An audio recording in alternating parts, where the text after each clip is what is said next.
आपकी रिस्पेक्ट करते हैं नॉलेज की, आप भी तो हमारी रिस्पेक्ट कर लिया करो नॉलेज की, है ना। छोड़ दिया करो बातों को, है ना। जो बोल रहा हूं उसको सुनो।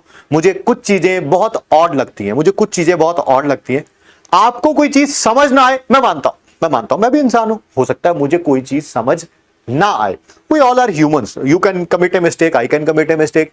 इतने साल हो गए पढ़ाते हुए, देखा नहीं आज मैंने नंबरिंग में गलती कर दी, हम कर सकते हैं। वी ऑल आर ह्यूमंस, आप भी कर सकते हो, मैं भी। मुझे समझ आता है कि कोई चीज मैं बोलूं और आपको समझ ना आए। मुझे यह समझ नहीं आता है कि कोई चीज मैं बोलूं और आप सुने ना।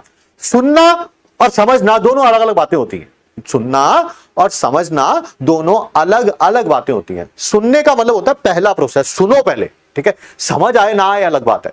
कल मतलब सॉरी, जो हमारी halo alkane and hello arene की पहली क्लास थी, उसमें कुछ चीजें बोलने वाली थी, सुनने वाली थी सिर्फ, यानी मैंने बोला, आपने सुना, उसमें समझने वाला कुछ था ही नहीं। समझने के लिए कुछ चीज भी तो होनी चाहिए। क्या समझाऊं?